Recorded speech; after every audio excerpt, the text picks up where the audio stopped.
इनके टीचरों को ट्रेनिंग यहीं पर होगी। देखिए अब आते हैं अपने यहाँ पर, देखिए आई भाई सभी को नमस्कार, कैसे हो? आज पीछे की जगह कैसे खाली है? पीछे वाले आगे आ गए क्या? यहाँ भी आएंगे? अच्छा लेट तक आते हैं ना, ऐसा तो नहीं है। चलो कहाँ तक पढ़ रहे थे? शिक्षक शिक्षा के प्रकार ना। देखिए हम पढ़ रहे थे टीचर एजुकेशन, और टीचर एजुकेशन के अंतर्गत जो हमने इसके अंदर 3 टॉपिक दिए हुए हैं, उन 3 टॉपिकों पर हम चर्चा करेंगे। लेकिन उससे पहले मैंने आपको कुछ इंस्टीट्यूट्स बताई, उनमें से हमने ये भी पता लगाया कौन सी हमारी शिक्षक शिक्षा की इंस्टीट्यूट है। और उसके बाद हमने ये भी देखा कि माध्यमिक शिक्षा को कितने स्तर में बांटा गया है, 3 लेवल में बांटा गया है। और कौन सी योजना के अंदर बांटा गया था? 1987 में एक योजना बनी थी 87 में, तब उसके अंदर देखिए हमारी माध्यमिक शिक्षा को कितनी स्तरीय बनाया गया? 3 स्तरीय बनाया गया था। उसके बाद देखिए हम लिखते हैं शिक्षक शिक्षा के प्रकार। शिक्षक शिक्षा के प्रकार, टीचर एजुकेशन 2 प्रकार की होती है, ध्यान रखना इस बात को। एक तो होती है सेवा पूर्व और एक होती है सेवाकालीन। तीनों इंस्टीट्यूट में पढ़ाऊंगा, मैं यही बात बार बार बोलता रहूंगा, क्योंकि यहाँ प्रशिक्षण 2 तरह का होगा। एक तो कौन सा होता है? सेवा पूर्व शिक्षक शिक्षा, और दूसरे को क्या कहेंगे हम? सेवाकालीन शिक्षक शिक्षा। इसको देखिए अंग्रेजी में हम कहेंगे pre service teacher education, pre service teacher education, PSTE, pre service teacher education, और इसे कहेंगे इन सर्विस टीचर एजुकेशन। 2 तरह की शिक्षा होती है। अब आप देखिए नौकरी में लगने से पूर्व जो शिक्षा दी जाती है, जैसे आप सब लोगों ने शिक्षा ले रखी है अपनी, उस शिक्षा को देखिए हम 2 भागों में बांटे, या तो बीएड होगी या हमारी DLED होती है। उसको हम कहते हैं सेवा पूर्व। किसको? एक तो होती है हमारी DLED, और माध्यमिक शिक्षा में हम क्या कहते हैं इसको? बीएड। ये है देखिए, यहाँ न तो DLED होती है और ना बीएड होती है। विषय विशेष का प्रशिक्षण दिया जाता है नवाचार का। यहाँ जो ट्रेनिंग किसकी होगी? नवाचारों की।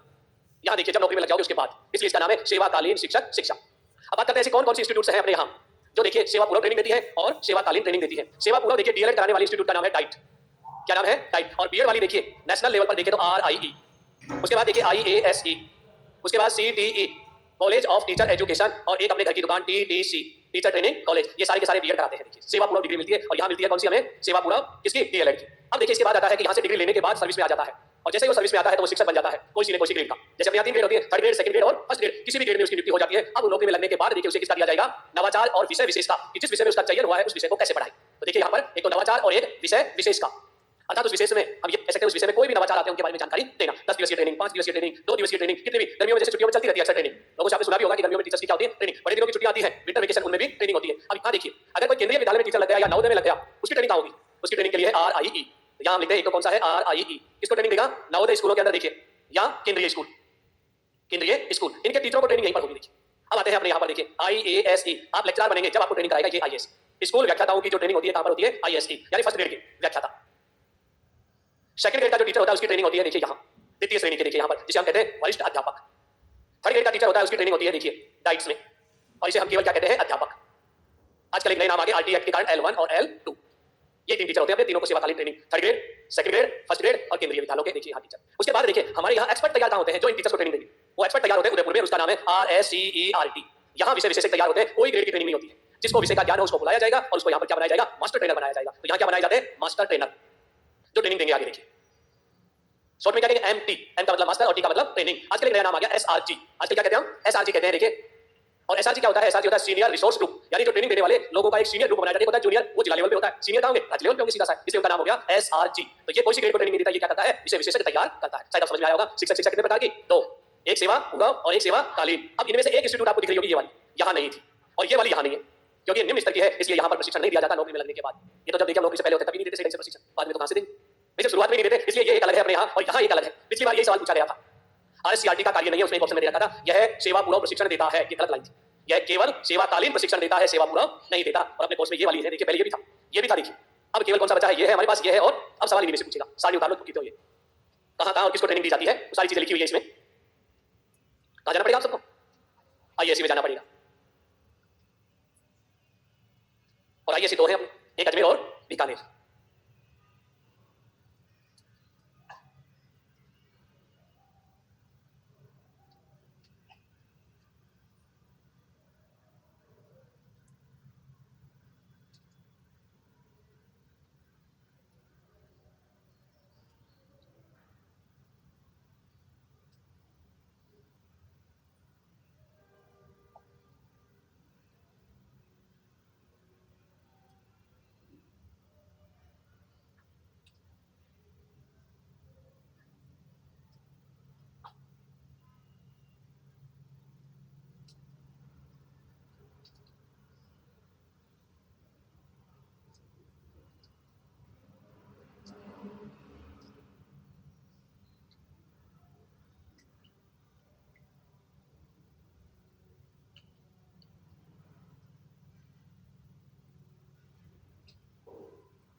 उतार लिया सबने? एक क्वेश्चन लिखो तो नीचे।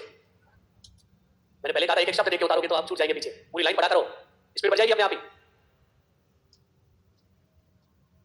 RI का पूरा नाम क्या है? और R की जगह N होता तो और S होता तो? अच्छा,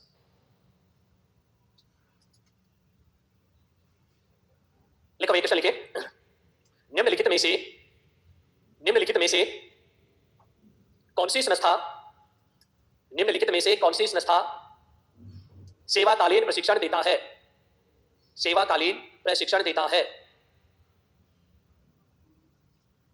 option A RIE, option B IASE,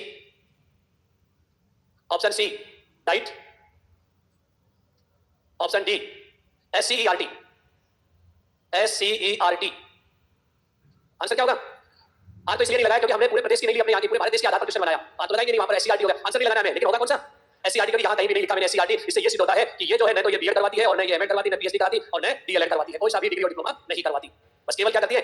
SRG का काम करती है, सीनियर रिसोर्स ग्रुप तैयार करती है, ये मास्टर ट्रेनर तैयार किए जाते हैं, KRP तैयार किए जाते हैं, की रिसोर्स पर्सन, इसके द्वारा और अपनी भाषा में कहें तो एक्सपर्ट तैयार करता है, जो अपने विषय में क्या हो दक्ष हो, उन लोगों की दक्षता को और ज्यादा निखारता है। अब देखिए एक एक करके हम टॉपिक पढ़ेंगे अपना। सबसे पहले ये पढ़ेंगे, फिर ये पढ़ेंगे, उसके बाद ये पढ़ते हैं। तो हेडिंग डालिए। अब जो अपना टॉपिक आता है अपने यहाँ से, हाँ जी बोलिए। केवल बोला मैंने, केवल सेवा का नहीं। एक मिनट, क्वेश्चन गलत है, दिखाना। एक मिनट देख लेता हूँ। एक मिनट, निम्नलिखित में से कौन सी संस्था सेवा पूर्व प्रशिक्षण सेवाकालीन प्रशिक्षण देता है? ये तो चालू हो गए, इसको थोड़ा सा। एक मिनट, निम्नलिखित में से कौन सी संस्था सेवा पूर्व प्रशिक्षण नहीं देता है? हाँ ये लिखो, सेवा पूर्व लिखना था, काली बोल गया मैं। निम्नलिखित में से कौन सी संस्था सेवा पूर्व प्रशिक्षण नहीं देता है? ये तो बढ़िया रहा, नहीं तो गलत हो जाता अपना क्वेश्चन ही। हाँ ठीक ठीक ठीक। अब लिखिए हेडिंग डालिए भाई, नए पन्ने पर नया टॉपिक। अब एक एक टॉपिक पढ़ेंगे हम, 3 टॉपिक है अपने। अभी तक हम बात समझ रहे थे किसका? शिक्षा और उससे रिलेटेड इंस्टीट्यूट। और अब मूल टॉपिक पर आते हैं। देखिए ये सब पढ़ने के बाद सबसे पहले लिखो पूरा नाम, पिछली बार भी एग्जाम में आया था। इंग्लिश और हिंदी दोनों में लिखते हैं राजस्थान, साथ साथ में लिख लेना भी राजस्थान स्टेट। हाँ जी बताइए, देता है ना? DLED करवाता है, अभी तो लिखा है। DLED के नीचे 3 से क्या लिखवाया था मैंने? DLED देखो आप, है ना, कोई बात नहीं। Rajasthan state council of educational research and training. ये देखिए इसका पूरा नाम इंग्लिश में। और पिछली बार ऑप्शन में यही गड़बड़ करी थी, एजुकेशन और एजुकेशनल दो ऑप्शन बना दिया, हम जल्दबाजी में ध्यान नहीं देते हैं। और देखिए हमें तो तब पता चलता है जब आप लोग ये गलती करते हैं, क्योंकि एक एग्जाम देके लड़का आया और उसने देखिए मुझे व्हाट्सएप पे मैसेज भेजा, सर इसके तो 2 ऑप्शन एक जैसे हैं, ये तो क्वेश्चन डिलीट होगा। मैंने देखिए मैसेज लिखा है सही ढंग से पढ़ा, एजुकेशन लिखा है एजुकेशनल, तो उसने कहा साहब गलत हो गया। क्योंकि कई बार आप पढ़ लेते हैं, बारीकियों पे फोकस नहीं करते हैं, पढ़ो कम, लेकिन उस चीज पे पारंगत होना चाहिए। पढ़ा हुआ क्वेश्चन गलत नहीं होना चाहिए, ये होना चाहिए भाई जो चीज हमने पढ़ी नहीं वो तो गलत होगी, उसको तो करके भी नहीं आएंगे। और पढ़ने के बावजूद भी गलत कर रहे हैं तो कहीं ना कहीं देखिए त्रुटि है हमारे पढ़ने में, उस चीज को हम सही ढंग से समझ नहीं पाए। इतना सारा पढ़ने की अपेक्षा कम पढ़ो, अच्छी किताब से पढ़ो, सेलेक्टिव पढ़ो, और उसके अंदर त्रुटि नहीं होनी चाहिए। मैं एक बात कहता हूं, कई लोग देखिए ज्ञान इकट्ठा करते रहते हैं, इकट्ठा, अरे कोचिंग में पढ़ाना है क्या, जो इकट्ठा कर रहे हो? भाई इकट्ठा तो कौन करेगा? सोचिए जिसको पढ़ाना हो, हमें तो हमारा सिलेक्शन लेना है बस, जिससे हमारा क्या हो जाए, सिलेक्शन हो जाए। अब हिंदी में भी देखिए हम क्या कहेंगे, राजस्थान राज्य शैक्षिक, क्योंकि एजुकेशनल है, शोध एवं प्रशिक्षण काउंसिल यानी परिषद। अब बताओ ये राजकीय है या स्वायत्त शासित? मैंने कहा था कि हम मोटे रूप से पहचान सकते हैं किसके आधार पर? सी या बी के आधार पर। सी का मतलब काउंसिल और हिंदी में क्या कहते हैं? परिषद। लिख लीजिए दोनों में नाम। और अब देखते हैं इसके बाद स्थापना। हेडिंग डालिए स्थापना। हाँ जी, स्वायत्त शासित कल बता चुका मैं, सारी बात बहुत अच्छे से, जिसमें 2 तरह की क्या होंगी, एक गवर्निंग काउंसिल होगी और एक एग्जीक्यूटिव कमेटी होगी। गवर्नमेंट में कुछ नहीं होता, गवर्नमेंट के आदेश और काम शुरू। स्वायत्त शासित ऑटोनोमस बॉडी वो होती है जो अपने खुद नियम बनाए और खुद उनको क्रियान्वित करे, ये अंतर होता है। बता चुका था मैं, इसमें काफी देखिए बात हुई थी। अब देखिए हम बात करते हैं स्थापना। तृतीय पंचवर्षीय योजना जब बनाई गई थी उसके अंदर ये रखा गया था कि राज्यों में इनकी स्थापना करनी है। तृतीय पंचवर्षीय योजना में 1963 में देखिए 3 तरह के इंस्टीट्यूट बनाए गए, एक नेशनल लेवल की जिसका नाम था NIE, एक रीजनल लेवल पर जिसका नाम था RIE, और एक बनानी थी स्टेट लेवल पर SIE। तो देखिए 1963 में स्थापना होती है अपने यहाँ पर, और जिसका नाम रखा गया था SIE। याद होगा, देखिए मैंने NCERT में से लिखा था NIE RIE, और राज्यों में क्या बन गई, क्या है? स्टेट इंस्टीट्यूट ऑफ एजुकेशन सहेलियों की बाड़ी उदयपुर में स्थापित हो जाती है। कब? 1963, तृतीय पंचवर्षीय योजना में, यानी थर्ड 5 ईयर प्लानिंग में इसको क्या किया जाता है? स्थापित किया जाता है। हिंदी में भी नाम लिख देता हूं, राज्य शिक्षा संस्थान। कहां पर स्थापित होता है? सहेलियों की बाड़ी उदयपुर, देखो ये नाम था। अब देखिए उस समय की यदि हम देखें हमारे प्रदेश में इसके अलावा 7 इंस्टीट्यूट और चल रही थी जो स्टेट लेवल पर काम करती थी, जैसे मूल्यांकन यूनिट जयपुर, व्यावसायिक शिक्षा यूनिट बीकानेर, टीचिंग एड बनाने वाली अजमेर। ऐसे कितने इंस्टीट्यूट चल रही थी? 7, सातों अलग अलग काम करती थी। अब देखिए कभी कोई शिक्षकों को ट्रेनिंग दे रहा है, कभी कोई दे रहा है, कोई तारतम्य नहीं था, अलग अलग दिशाओं में अलग अलग काम, अलग अलग क्षेत्रों में सब शिक्षा में कर रहे थे, उनमें से ये भी थी। उसके बाद देखिए सरकार द्वारा कमेटी का गठन किया जाता है, प्रोफेसर RC मेहरोत्रा समिति। कौन सी समिति का गठन होता है? प्रोफेसर RC मेहरोत्रा समिति का गठन। और यह समिति अपनी रिपोर्ट में कहती है कि रातों को देखिए एक जगह ले आओ, एक छाया के नीचे, यानी एक छत के नीचे, तब तो ये सही ढंग से काम होंगे और सारों की मॉनिटरिंग एक ही अधिकारी से करवाई जाए, तब तो गुणवत्ता आएगी, नहीं तो गुणवत्ता नहीं आ सकती। इनकी सिफारिश को मान लिया गया प्रोफेसर RC मेहरोत्रा। और इनकी अभिशंसा पर देखिए यहां पर उदयपुर के अंदर एक और संस्था स्थापित कर दी जाती है और उसका नाम रखा जाता है SIE। तो पहले था, दो काम और दे दिए, रिसर्च और ट्रेनिंग, और नाम बन गया आरटी। और इसकी स्थापना देखिए जो होती है वो होती है 11 नवंबर 1978 को। स्थापना कब होती है इसकी स्थापना 11 नवंबर 1978। स्थान वही था, ऑफिस वही था, सहेलियों की बाड़ी उदयपुर, और सारे डिपार्टमेंटों को बंद करके स्थान लियाए उदयपुर में लियाए, और वहां जाकर उनके एक एक विभाग बना दिए। 8 इंस्टीट्यूट आई देखिए, एक तो ये थी, 7 और आगे कितने हुई 8। इन 8 को एक बना दिया इनका प्रशासन देखने वाला, 9 विभाग बनाकर स्थापित कर गई SIERT। आरटी क्या है? Research and training. तो पहले छोटी सी इंस्टीट्यूट थी SIE, 78 में क्या बन गई? बड़ी बन गई SIERT। अब इसका पूरा नाम क्या वही है, ऊपर देखिए, केवल आई की जगह क्या बना दिया हमने, सी बनाया था, बाकी तो वही है, state institute of educational research and training. Paper में पूछा जाता है SIRT की स्थापना कब हुई? 11 नवंबर 1978, सहेलियों की बाड़ी उदयपुर। उसके बाद पूछा जाता है कौन सी समिति की अभिशंसा पर स्थापित किया गया? आए हुए सवाल है ये, प्रोफेसर RC मेहरोत्रा समिति की अभिशंसा पर। तो ये दो तथ्य लिखिए आप अपने, 1963 और 1978 के। रिपोर्ट में कहते हैं कि आपको क्या काम करना है, यानी निर्णय देना, डिसीजन देना। अब सरकार माने या नहीं माने वो उसके ऊपर है।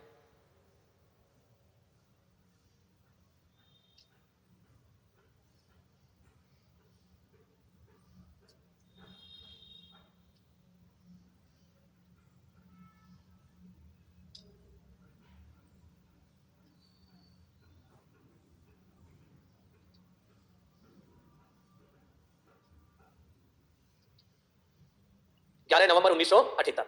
अब देखिए ये डेट आपको याद रखनी है क्योंकि बार बार पूछी गई है एग्जाम में, और समिति भी। और दूसरा तरीका देखिए डेटा याद करने का, 11/11/78। आप कैसे याद करते हैं? 11/11/78 देखिए, तो यहाँ पर 11वां महीना और 11 तारीख। उसके बाद देखिए फरवरी 2018 की बात है, MHRD ने नए दिशा निर्देश जारी किए SIRT के बारे में। ये कहा कोई भी राज्य के अंदर SIRT नहीं हो, सबको स्वायत्ता प्रदान की जाएगी, क्योंकि ये हमारी क्या थी, एक राजकीय संस्था थी। 2002 में इसे प्रारंभिक शिक्षा में दे दिया गया था, 8वीं तक की पाठ्यक्रम बनाती, उनकी किताब बनाती थी। प्रारंभिक शिक्षा का काम कहाँ तक है? 8वीं तक। लेकिन MHRD ने ये कहा कि इसे कैसी संस्था बनाई जाए? स्वायत्त शासी बनाई जाए। फरवरी 2018 के आदेश हैं, तो हमारी स्टेट गवर्नमेंट ने ऑर्डर निकाले देखिए इसके, और वो ऑर्डर निकाले थे 14 अगस्त। कब के हैं? 14 अगस्त 2018। और इस आदेश के तहत इसको क्या प्रदान कर दी? स्वायत्ता प्रदान की गई। 14 2018 को स्वायत्ता प्रदान। और जैसे ही स्वायत्ता प्रदान की गई तो देखिए आई की जगह क्या बन गया? SCERT बन गया। आई को किसमें कन्वर्ट? काउंसिल यानी परिषद का दर्जा दे दिया। और परिषद का दर्जे का मतलब क्या है? ये सवाल भी पूछा गया, SIRT को स्वायत्ता कब प्रदान की गई? 14 अगस्त 2018। 18 वाला सवाल भी महत्वपूर्ण है, क्योंकि 8/8/18 को एकीकरण हुआ, 14 अगस्त को ये, यानी बहुत कुछ परिवर्तन हुआ। उसी 18 में एक प्रोग्राम चला था, समग्र शिक्षा अभियान, क्योंकि सब चीजें एक हो रही थी, उथल पुथल तो मच गई थी देखिए। इसलिए 18 का वर्ष हमारी शिक्षा में क्या है? महत्वपूर्ण, और इसलिए इसका नाम पड़ता है SCERT। अब देखिए हर राज्य में है ये SCERT, पहचान कैसे करेंगे? हरियाणा की है, पंजाब की है, राजस्थान की। इसलिए हर राज्य अपने क्या लगाता है? पंजाब वाले भी हरियाणा वाले हैं, और हम राजस्थान इसके क्या लगा देते हैं, और शुरू में यही नाम लिखा था मैंने, देखिए ऐसे बना स्टेप बाय स्टेप। पहले SIE बना, फिर SIRT बना, और तब जाकर देखिए क्या बन गया लास्ट में RSCERT। कितना ही बता दो, जब मेरे पास सवाल लेके आते हैं पता क्या कहते हैं?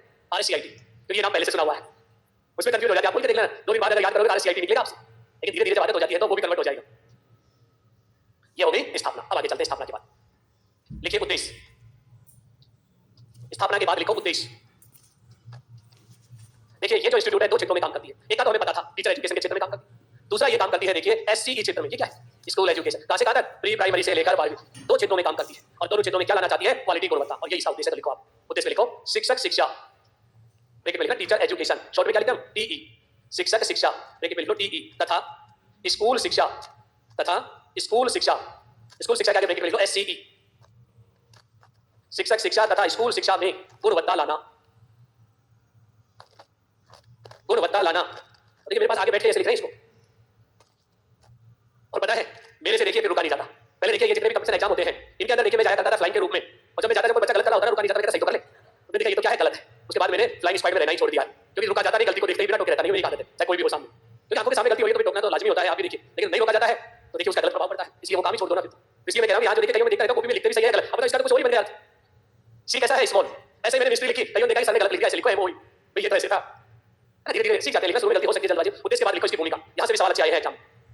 RSCERT की भूमिका, रोल ऑफ RSCERT। अब आप देखिए भूमिका को हमें डायग्राम के रूप में लिखते हैं, इसका रोल क्या है ताकि याद हो जाए छोटे छोटे तथ्यों के रूप में। सबसे पहले देखिए इसे कहा गया है राज्य का सर्वोच्च, राज्य का सर्वोच्च अकादमिक संस्थान। इससे बड़ा कोई नहीं है हमारे प्रदेश में। है कोई इससे बड़ा? एकेडमिक क्षेत्र में, प्रशासनिक में तो होंगे, लेकिन हम प्रशासनिक की बात नहीं करें, हम केवल 2 क्षेत्रों में शिक्षक शिक्षा और स्कूल शिक्षा का सर्वोच्च अकादमिक संस्थान। कॉलेज की बात नहीं करें, क्योंकि मैंने कॉलेज शिक्षा लिखा है नहीं इसमें कहीं। शिक्षक शिक्षा और स्कूल शिक्षा की सर्वोच्च अकादमिक इंस्टीट्यूट है ये। दूसरे नंबर पर देखिए राज्य का सर्वोच्च अकादमिक प्राधिकरण, प्राधिकरण ऑथोरिटी। प्राधिकरण को क्या कहते हैं? इसे देखिए RT एक्ट 2009 में राज्य का सर्वोच्च प्राधिकरण घोषित किया। तो इसमें हम लिख लेते हैं किसके अनुसार है? RTE एक्ट 2009 के अनुसार। ये आया था फर्स्ट ग्रेड में सवाल। RT एक्ट 2009 के अनुसार राज्य का सर्वोच्च अकादमिक इंस्टीट्यूट होगी, निदेशालय, सचिवालय, RSCERT ऐसे ऑप्शन थे। कौन होगा? ये होगा प्राधिकरण ऑथोरिटी। को है हायर ऑथोरिटी है, जो भी राज्य के डिसीजन लेगा। देखो स्कूल में कोई समस्या होगी, स्कूल वाले किसको फोन करते हैं? डाइट को, क्योंकि जिला लेवल का सबसे बड़ा अकादमिक संस्थान कौन है? डाइट। अब डाइट वालों को उत्तर नहीं आया, वो फोन करेंगे उदयपुर, क्योंकि राज्य का सबसे बड़ा ये है। और इनको भी आंसर नहीं आता, इनसे भी बड़ा दिल्ली में बैठा है NCERT, वहां फोन करेंगे और वहां से पूछेंगे। चैनल बना हुआ है एकेडमिक, देखिए सहयोग लेने का, परामर्श लेने का, सम्मेलन प्रदान करने का। और देखिए इसकी दूसरी भूमिका, राज्य का सर्वोच्च अकादमिक नोडल, क्या कहा गया है? नोडल, जो नोड पर स्थित हो। नोड का मतलब एपेक्स बॉडी जो सबसे ऊपर स्थित हो उसको हम क्या कहते हैं? नोडल भी कहते हैं। अब आपसे कैसे भी पूछो, राज्य का सर्वोच्च अकादमिक इंस्टीट्यूट पूछे तो ये है, अथॉरिटी पूछे तो ये है, अगर नोडल पूछे तो ये है, तीनों का आंसर हमारा एक ही। उसके बाद देखिए फिर इसकी भूमिका और है राज्य का सर्वोच्च अकादमिक सलाहकार। मंत्री जी को कोई भाषण देना है, उनको थोड़ी पता शिक्षा में क्या चल रहा है, उसके लिए तैयार ये करके देंगे साहब, ये पाठ्यक्रम ये बदलाव है, ये पढ़ के बता दो आप। मुखिया घोषणा करता है कोई भी चीज की, तो ये सबसे बड़ा क्या है? निदेशक महोदय को लगा दिया नया आईएएस, उसको क्या पता स्कूलों में क्या हो रहा है, शिक्षा में क्या, वो यहाँ से पूछता है, इनसे सलाह लेता है, समय मंत्रणा भी करता है। तो ये राज्य का सबसे बड़ा एकेडमिक सलाहकार और मंत्रणा करने वाला इंस्टीट्यूट है। तो हमने क्या कहते हैं इसको? सलाहकार। और देखिए जितने भी इंस्टीट्यूट है हमारी अकादमिक की, सर्वोच्च अकादमिक नेतृत्व सबका लीडर है, क्या प्रदान करता है? नेतृत्व। दूसरा सम्मेलन, सम्मेलन उनके लिए तैयार करा, नेता है इसीलिए सम्मेलन दे रहा हूं उनको। उतारो पांचों भूमिकाएं।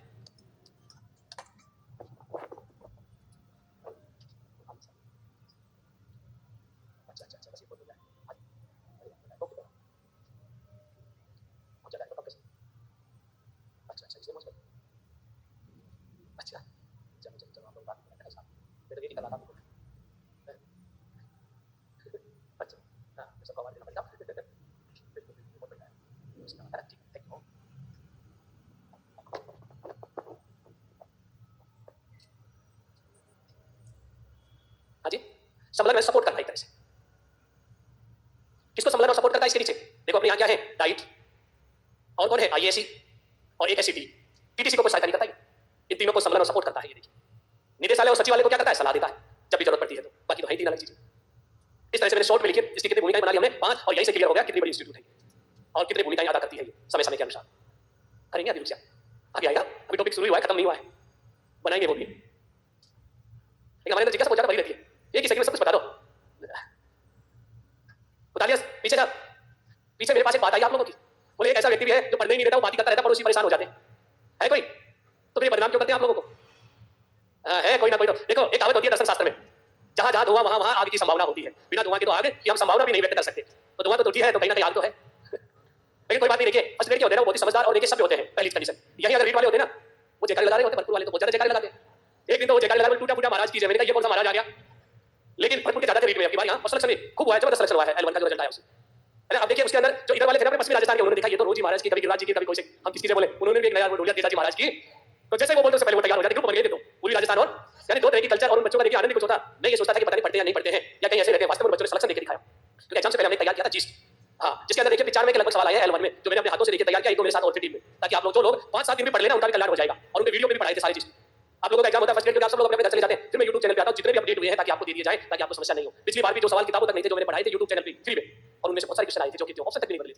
तो ये हम इसलिए करते हैं ताकि आप लोगों जो भी कहीं दूर दराज हो वो बच्चा देखिए अपने आप को ये नहीं समझे कि मैं सिलेक्शन से दूर हो गया, अपडेट नहीं हूं। क्योंकि हम 1 महीने पहले मोबाइल को बंद कर लेते हैं अगर हम तैयारी करते हैं तो साइड से। इस बीमारी को दूर रखना चाहिए, परीक्षा के पास नहीं होना चाहिए। इसलिए देखिए बच्चे उसको दूर रख लेते हैं, उन लोगों की पहुंच बनाने के लिए जरूरी था कि उन तक हम कैसे पहुंचे। लेकिन इसके बाद RSCERT का प्रबंधन एवं प्रशासन, RSCERT का प्रबंधन एवं प्रशासन, RSCERT का प्रबंधन एवं प्रशासन। अब आप देखिए इसका प्रबंधन प्रशासन के लिए एक तो है MOE, क्या है ये? पूर्व में नाम क्या था? MHRD प्लस दूसरा है GOR, गवर्नमेंट ऑफ राजस्थान। दोनों मिलकर देखिए इसको चलाते हैं। रेशो रहता है 60-40, 60 रुपए तो देखिए सेंट्रल गवर्नमेंट, 40 रुपए स्टेट गवर्नमेंट, क्योंकि बिना पैसों के कोई संगठन नहीं चलता है। तो लिखो आप इसमें एक लाइन सबसे पहले प्रबंधन और प्रशासन में, इसका संचालन शिक्षा मंत्रालय भारत सरकार, इसका संचालन शिक्षा मंत्रालय भारत सरकार व राजस्थान सरकार के सहयोग से किया जाता है,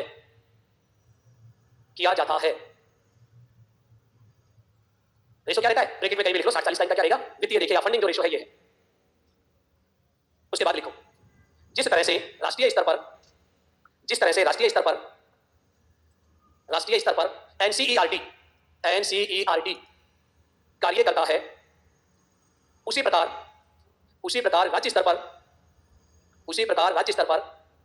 SCERT कार्य करता है।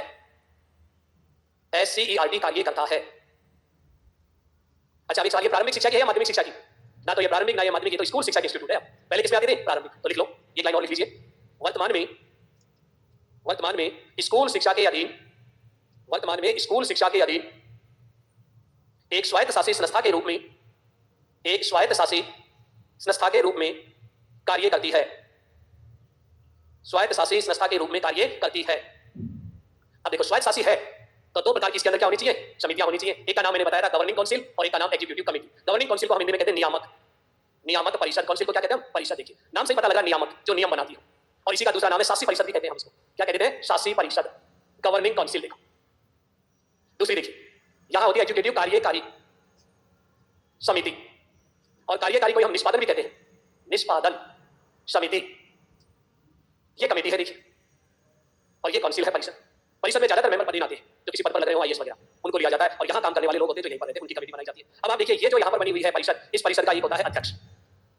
क्या होता है? अध्यक्ष खुद देखिए एजुकेशन मिनिस्टर होता है इसका। कौन होता है? शिक्षा मंत्री। और कार्यकारिणी का देखिए अध्यक्ष नहीं होता है, चेयरमैन होता है, और चेयरमैन को हम हिंदी में कहते हैं सभापति, और इंग्लिश में क्या कहते हैं? चेयरमैन। और इसका जो चेयरमैन होता है वो होता है शिक्षा सचिव, एजुकेशन सेक्रेटरी, और एक इस कमेटी का सचिव होता है। और सचिव कौन होगा इसका? आरएससीईआरटी में जो निदेशक लगा हुआ है वो इसका क्या कहलाएगा? सेक्रेटरी कहलाता है। सचिव, निदेशक, कौन सा निदेशक? आरएससीईआरटी का। और इसके अंदर भी जो सचिव होगा वही होगा सचिव। कौन बनेगा सचिव? निदेशक, आरएससीईआरटी, ये देखिए इसका सचिव बनता है। इसका मूल काम क्या है? आरएससीईआरटी की नीतियों का निर्माण करना, और इसका काम क्या है? नीतियों को क्रियान्वित करना, एग्जीक्यूट करना उस चीज को। और ये गवर्निंग काउंसिल है, ये है इसका प्रबंधन और प्रशासन। देखिए यहां से चलता है। कार्य लिख लेते हैं, उतारो जल्दी से, उतारने फुर्ती रखा करो, समझने में आराम से समझो। शैक्षिक नीतियों का निर्माण जो इससे रिलेटेड है वो सब पॉलिसी बनाता है। नीतियों या नियमों का निर्धारण मंत्री जी की अध्यक्षता में कमेटी होती है, और इसका काम यहां बनाई गई नियम और नीतियों को क्या करना? क्रियान्वित करना। इसका कार्य है इसका क्रियान्वित करना, या अपनी भाषा में कहें तो लागू करना जो कुछ बनाया है नियम।